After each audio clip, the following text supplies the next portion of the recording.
क्या है आध्यात्म? दर्शन, चिंतन धारा, विद्या या संस्कृति की परंपरागत विरासत। आध्यात्म दर्शन यानी जीवन का शाश्वत सत्य। मानव जीवन से जुड़े शाश्वत सत्यों को जानिए और समझिए उपासक डॉक्टर सोहन राज तातेड़ से हमारे खास कार्यक्रम आत्मविज्ञान में। आत्मविज्ञान यानी सही दृष्टि, सही सोच। भाई और बहनों, मातृ शक्ति को नमन। स्टूडियो में आपका हार्दिक स्वागत, अभिनंदन, सत्कार है। आत्मविज्ञान साइंस ऑफ द सोल कार्यक्रम के अंतर्गत हम आपको सही दृष्टि, सही सोच, राइट विजन, राइट थिंकिंग के तहत नए नए विषय, नए नए विचार, नई नई भावधारा कि प्रतिदिन हम नए नए चिंतन के साथ में आपकी नकारात्मक सोच को सकारात्मक बदलते हैं, आपको एक अच्छा इंसान बनाते हैं, आपको एक आइडियल इंसान बनाते हैं ताकि आपका जीवन अच्छा बने और जीवन भर आप प्रसन्नता से अपना जीवन यापन करें, लोगों का भला करें। तो आज का हमारा जो बहुत सुंदर विषय है, प्रीति, जागृति, अनुभव। ये क्या चीज है, ये हमें समझना है। और ये कब बनते हैं? जब हमारा क्या है कि हम सबसे पहले हम चेतन तत्वों के 3 स्तर की बात करते हैं। हमारे भीतर चेतन तत्व तो एक ही है, वो शुद्ध स्वरूप के अंदर परमात्मा है, लेकिन अभी तक वो परमात्मा बना नहीं है। उसकी पहली स्थिति होती है जीवात्मा, दूसरी स्थिति होती है अंतरात्मा और तीसरी स्थिति होती है परमात्मा। जीवात्मा तो नॉर्मल सामान्य व्यक्ति होता है। वह व्यक्ति क्या करता है? वह व्यक्ति मैं और मेरे दायरे के भीतर रहता है। वह इंद्रिय जगत में रहता है, वो बाहर के जगत में होता है। इंद्रिय सुख, धन दौलत, परिवार को ही वो वास्तव में सच मान लेता है, सुख मान लेता है और मैं और मेरा के अंदर अनुरक्त रहता है 24 घंटे। मेरा घर, मेरा परिवार, मेरा धन, मेरा दौलत, मैंने इतना बड़ा काम किया, मैं लेखक और मैं विद्वान, मैं कुलपति, मैं राष्ट्रपति, मैं प्रधानमंत्री, इस तरीके की चिंतन के अंदर वो लगा रहता, वो जीवात्मा होता है। लेकिन हमारा ये मानव जीवन है, इस मानव जीवन का सार यह है ज्ञान की प्राप्ति करना, क्योंकि आत्मा का जो लक्षण है वो ज्ञान है। आत्मा सच्चिदानंद है। सच्चिदानंद क्या क्या अर्थ होता है? सत्य, चित्त और आनंद। सत्य का अर्थ होता है अविनाशी। हमारा जो मूल तत्व आत्मा है वो अविनाशी है। और चित्त का मतलब ये ज्ञान दर्शन वाला है। ज्ञान और दर्शन उसके पर्याय है।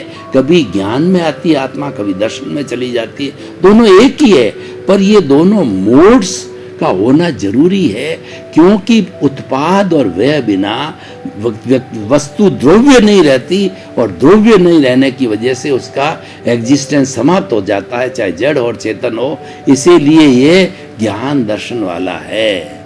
और तीसरा जो इसका लक्षण क्या है? इसका लक्षण ये है कि आनंद देता है। इसका अर्थ क्या हुआ?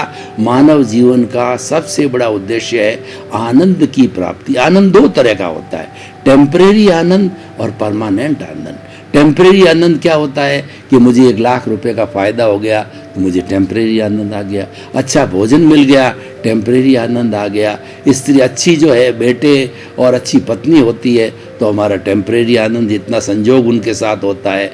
लेकिन ये टेम्परेरी तो जाने वाला है, क्योंकि एक ही जीवन के अंदर ये हमारा पुण्य, पाप, सुख, दुख और जो हमारा सम्मान, तिरस्कार एक ही जन्म, क्या एक ही दिन में होता है। जैसे धूप आती है, छांव आती है, उसी तरीके से हमारे भाव बदलते हैं और जो है हमारा भोग बदलता है, क्योंकि हमारा प्रारब्ध और उदय बदलता रहता है। तो सब चीज ये टेम्परेरी चलती रहती है, यानी एक साइकिल है। ये पुण्य और पाप की साइकिल है जो जीवन भर चलती है, जन्म जन्मांतर में चलती रहती है, एब्सोल्यूट टेम्परेरी है। तो ये जीवात्मा से अंतरात्मा बनना, ये हमारी सेकंड स्टेप है। और हमारा मूल लक्ष्य है कि शुद्ध आत्मा बनना, प्योर सोल बनना, परमात्मा बनना। एक बार आपने परमात्मा बन गए तो फिर आप सिद्ध शिला में जाकर के विराजित हो जाओगे भगवान के रूप में, और वहां पर अक्षय सुख होगा। और ये 84 लाख जीवा योनि में जन्म लेना जो दुख का कारण है, इस जो जन्म मरण की श्रृंखला से आप मुक्त हो जाओगे, आपको परमानेंट मुक्ति मिल जाएगी। तो परमानेंट मुक्ति, परमानेंट ब्लिस, साल्वेशन, इमांसिपेशन और सब कर्मों से मुक्त होना, मोक्ष की प्राप्ति होना, ये हमारा जीवन का लक्ष्य है। उस लक्ष्य को प्राप्त करने के लिए जो मध्यम पड़ाव है वो बड़ा इंपॉर्टेंट है। और वही आज का विषय है कि जब ज्ञानी पुरुष हमारे पर कृपा करते हैं, कृपा का मार्ग है, तो कृपा मार्ग हमको ज्ञान दे देते हैं, हमारा पुण्योदय होता है। ये सभी लोगों का नहीं होता है, कुछ ही लोगों का होता है जिनको कि परमात्मा बनना होता है। 2, 4, 5 भव में जो परमात्मा बनने वाले होते हैं, ऐसे भाग्यशाली जीव जो कि आत्मा की प्योरिटी लेकर के पीछे से आते हैं, पीछे से आत्मा के गुणों की भजना करके आते हैं, पिछले से वो धार्मिक क्रियाएं करके आते हैं, वो स्पिरिचुअल मैन होते हैं, उन्हीं लोगों को ये ज्ञान मिलता है। तो जब ये ज्ञान एक बार मिल जाता है तो ज्ञान मिलने के बाद जो हमें कृपा करता है ज्ञानी पुरुष, क्योंकि वो ज्ञानी पुरुष तो कर्म बंधन से मुक्त होने वाला है, वो तो मुक्त अवस्था में ही है। कौन कौन से, जैसे राजा जनक विदेह थे, स्वामी विवेकानंद विदेह थे, स्वामी राम बालकृष्ण परमहंस विदेह थे। तो वो लोग जो क्या है कि भेद विज्ञान करते थे, मैं अलग हूँ, शरीर अलग है, जड़ नाश, शरीर जड़ है, ये नाशवान है, मैं तो चेतन तत्व हूँ, मैं तो अजर हूँ, अमर हूँ, अविनाशी हूँ। ऐसा उनका चिंतन चलता था सबका। तो ये ज्ञानी पुरुष जो मिलता है वो हमें ज्ञान देने के साथ में 3 फोल्डर देता है गिफ्ट के रूप में, कृपा के रूप में। वो फोल्डर क्या होता है? प्रीति। वो आपकी एक एक कोशिका के अंदर ये 100% श्रद्धा जमा देता है कि तुम शुद्ध आत्मा हो।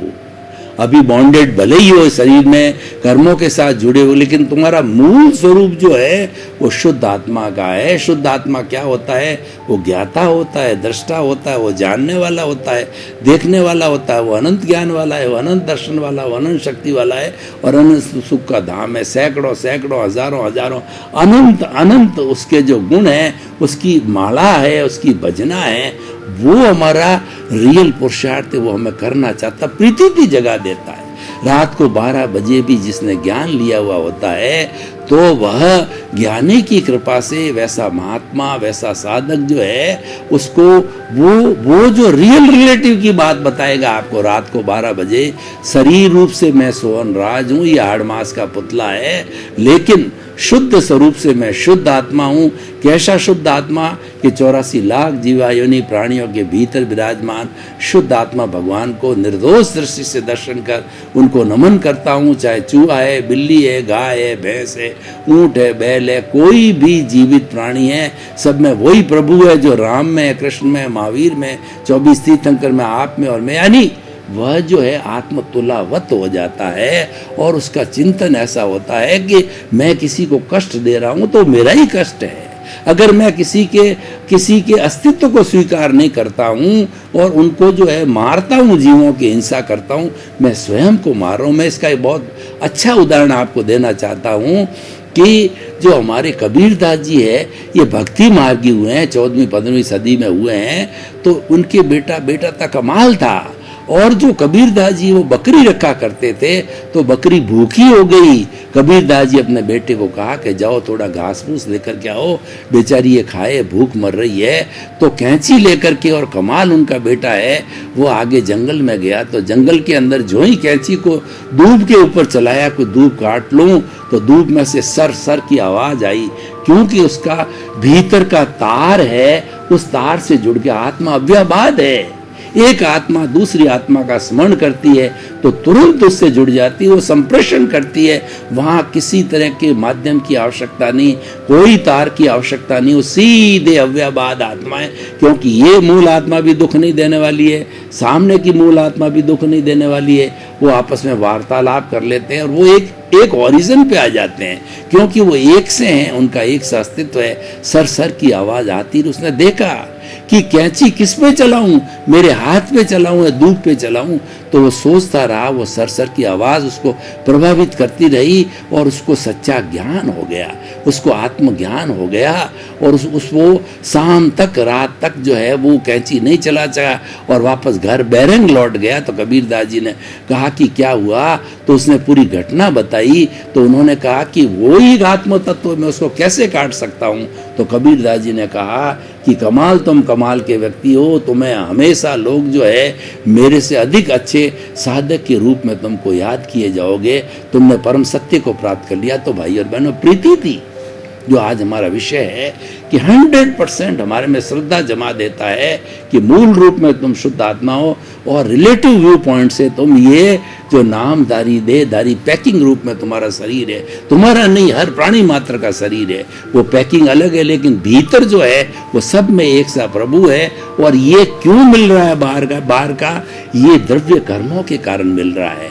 तो प्रीति थी, ये प्रीति तो जो क्या है कि हमारे को कृपा से मिला, पहला फोल्डर कृपा से मिला, वो ज्ञान के साथ में मिला, वो गिफ्ट के रूप में मिला। हमारा अनंतानुबंधी मोह है, उसको उन्होंने, अनंतानुबंध वो मोह है, वो जहर है, और वही अनंतानुबंध जब तक नहीं कटता है तब तक हम जो है वो घूमते रहते हैं 84 लाख में। और वो जो है उस जहर को जो ज्ञानी पुरुष काट देता, फिर बड़े हल्के से रहते हैं, प्रत्याख्यानी, अप्रत्याख्यानी, संजलन, बहुत हल्के हल्के जो है हमारे कषाय रहते हैं, वो आराम से समाप्त कर दिए जाते हैं। वो किस तरीके से होते हैं कि जैसे कि हमारी लकड़ी होती है, लकड़ी के अंदर रेखा खींचने के समान जो है हमारा अप्रत्याख्यानी मोह है। और दूसरा ये है कि रेत के ऊपर रेखा खींचने के समान जो है हमारा प्रत्याख्यानी मोह है। तो वो तो कभी हवा का झोंका आया और मिट जाती है। और तीसरा संजलन तो इतना मामूली सा है कि पानी के ऊपर रेखा खींचने को कभी टिकती नहीं, यानी ये नगण्य चीजें हैं जो स्वतः ही समाप्त हो जाती है। और ये जमे हुए कर्म जो है वो हमारे अगले जन्म में कैरी फॉरवर्ड होते हैं, और वो नया चार्ज बंद हो जाता है, नया चार्ज होता है, सब अनंतानुबंधी से होता है। और वह जहर की थैली हमारा ज्ञानी पुरुष जो है वो काट करके, सर्जरी करके फेंक देता है। तो भाई और बहनों, अब आप देखिए कि प्रीति के बाद दूसरा फोल्डर वो हमें देता है जागृति। वो कहता है तुम तो रियल पुरुषार्थ करो, मैंने तुम्हारे को पुरुष बना दिया है, अब तुम पुरुषार्थ करो। अब पुरुषार्थ तुम्हारे को करना है, और पुरुषार्थ रियल पुरुषार्थ करना है। रियल पुरुषार्थ क्या, ये समझने की बात है, ये जागृति की बात है कि आपका जो प्रारब्ध चल रहा है, आपको जो दुख आ रहा है, सुख आ रहा है, और आपका धूप आ रही है, छांव आ रही है, आपको लाभ हो रही है, आपको हानि हो रही है, आपको दुख हो रहा है, आपको दर्द होता है, और जितना भी आपका उदय प्रारब्ध भाव चल रहा है उसमें संभाव रखो, दोनों को एक समान रखो, ये जागृति है। तो जागृति हमारा पुरुषार्थ है, संभाव हमारा पुरुषार्थ है, उसके सहयोगी है संवर। संवर क्या है कि सबसे बड़ा संवर ये है कि किसी भी जीवित प्राणी को मेरे द्वारा किंचित मात्र भी दुख न हो, किसी को दुख देना, और किसी के प्रति दोष नहीं देखना, किसी के प्रति अभिप्राय और ओपिनियन नहीं देना, और ये सारा संवर है। और हमारा राग द्वेष कम होता रहे, राग द्वेष घटता रहे, और समभाव बढ़ता रहे, ये संभाव है। तो ये हमारे बड़े साथी है, संवर और दूसरा संभाव। जहाँ संवर होता है निश्चित तौर पे, ये भगवान ने 2 तरह के धर्म बताए, महावीर स्वामी ने, कि धर्म 2 ही है, संवर और निर्जरा। संवर मैंने बताया प्राणी मात्र को दुख न देना संवर है, और निर्जरा क्या है कि जो ही संवर होता है, निर्जरा निष्पत्ति है, संवर साधना है। आप किसी को दुख नहीं दोगे तो आपके भावधारा शुद्ध होगी, भावधारा शुद्ध होगी तो ऑटोमेटिकली जो आपके कार्मण शरीर के कर्म हैं वो शिथिल हो जाएंगे, झड़ने लग जाएंगे। झड़ते झड़ते ये आंशिक निर्जरा होती, और संपूर्ण निर्जरा मुक्ति की निर्जरा होती। कर्म शरीर अलग हो जाएगा, जड़ अलग हो जाएगा, चेतन अलग हो जाएगा, वो जागृति से आ जाएगा। तो इसलिए मैं कहना चाहता हूँ, आप रोज कहते हो पुरुषार्थ करो, पुरुषार्थ करो, तो पुरुषार्थ कैसे करें?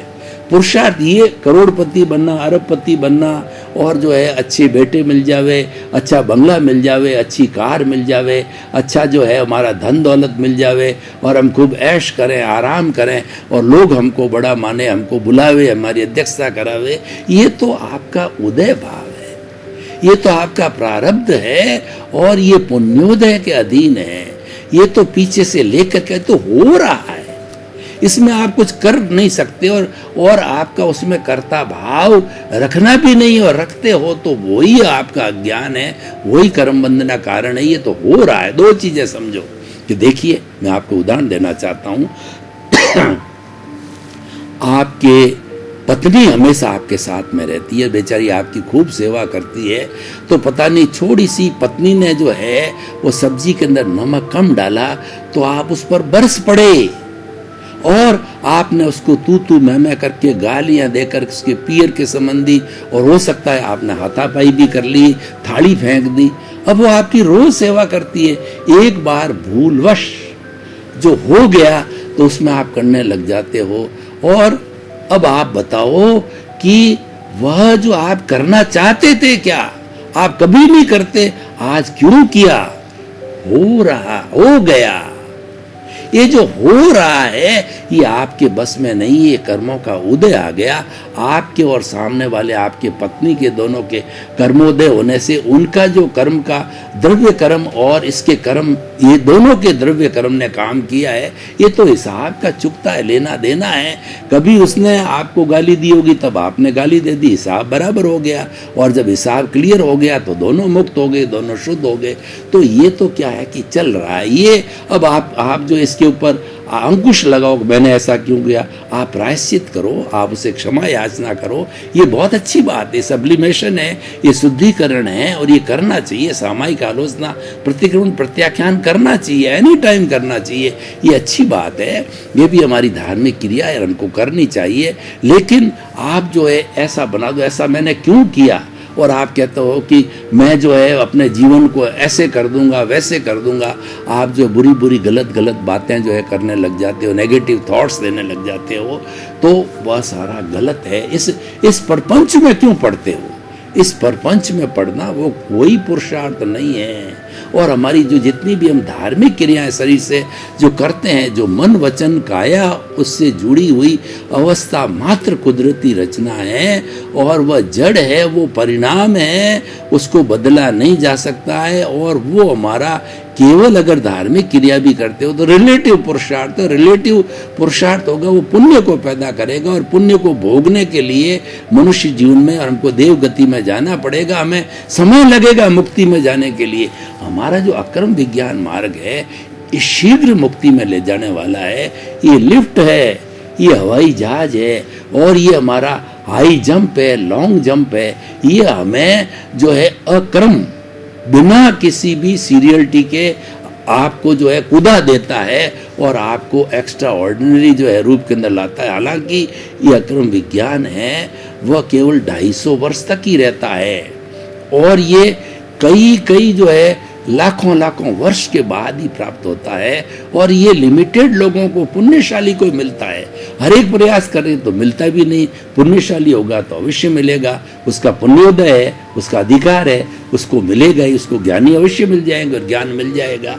तो हम ये बात कर रहे थे कि ये जागृति की बात है। जागृति किसके प्रति रखनी?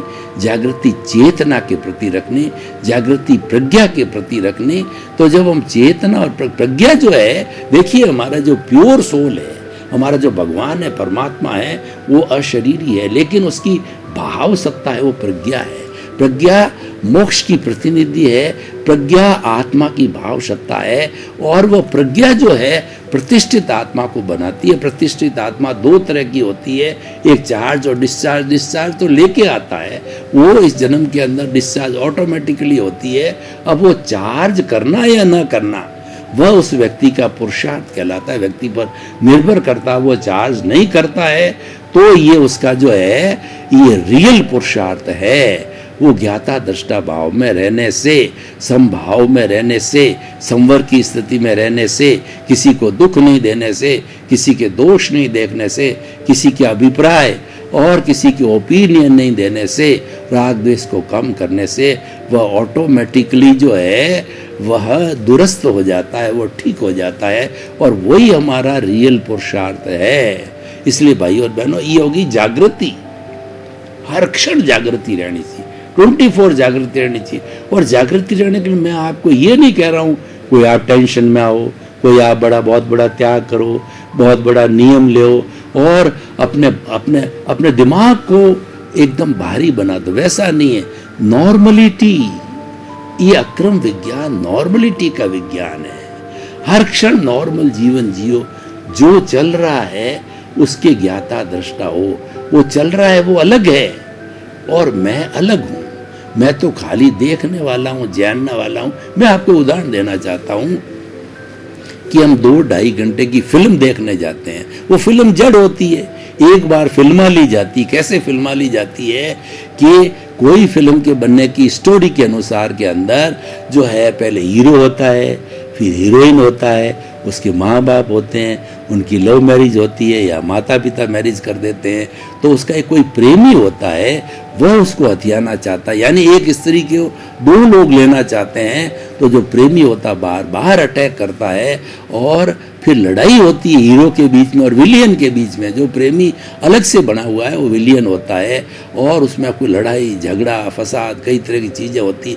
ऐसे समय में हम भावुक हो जाते हैं बहुत से लोग कि देखिए कितना गलत काम कर रहा है, कितना परेशान कर रहा है। वो तो जड़ है, उसके साथ हमको जुड़ना नहीं है। हमको तो खाली जो चल रहा है उस फिल्म को देखना है। तो हमारे जीवन की फिल्म भी चल रही है, नॉर्मल रहना है। जन्म से मृत्यु तक का जीवन काल है, उसमें एकदम नॉर्मल रहो कि जो कुछ चल रहा है ये मैं पूर्व में लेके आया हूँ और ये मेरा प्रारब्ध है, मेरा उदय, ये चलेगा। इसमें मुझे न तो विचलित होता है न जुड़ना है।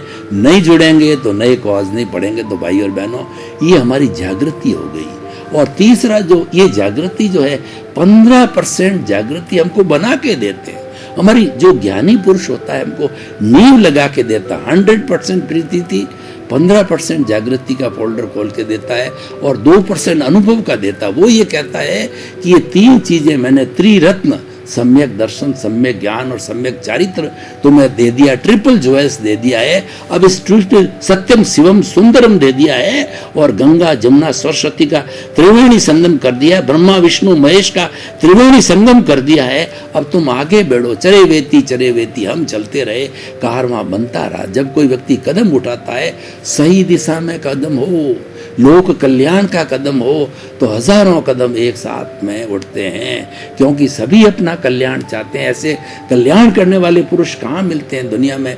कोई जन्म में कोई ऐसा व्यक्ति जो आता है, ज्ञानी पुरुष होता है, जो सबका दादा भगवान जैसा, जो कि आगे वाले आने में 24 के अंदर वो तीर्थंकर बनेंगे, भावी तीर्थंकर। वो रुक गए। भाई और बहनों, आपका बहुत बहुत धन्यवाद। आप हमारा आत्मविज्ञान कार्यक्रम बड़ी तटस्थता के साथ, बड़े आनंद के साथ में, बड़ी तितिक्षा के साथ के अंदर, बड़े जो है चाव के साथ में देख रहे हो। इसका अर्थ ये है कि हम सफलता की ओर चल रहे हैं और होना भी चाहिए, क्योंकि हम तो आपकी बात कर रहे हैं, मेरी बात कर रहा हूँ, मैं कौन हूँ, अपने अस्तित्व की बात कर रहा हूँ। और जब हम सनातन सत्य को जानेंगे, कुदरती रचना और कुदरत का कानून जानेंगे, यूनिवर्सल ट्रुथ जानेंगे, सार्वभौम सत्य जाएंगे, तो हमें सनातन सुख की प्राप्ति होगी और वही हमारा लक्ष्य है। आपके प्रति मंगल भावना शुभ। क्या है आध्यात्म? दर्शन, चिंतन धारा, विद्या या संस्कृति की परंपरागत विरासत। आध्यात्म दर्शन यानी जीवन का शाश्वत सत्य। मानव जीवन से जुड़े शाश्वत सत्यों को जानिए और समझिए उपासक डॉक्टर सोहन राज तातेड़ से हमारे खास कार्यक्रम आत्मविज्ञान में। आत्मविज्ञान यानी सही दृष्टि, सही सोच।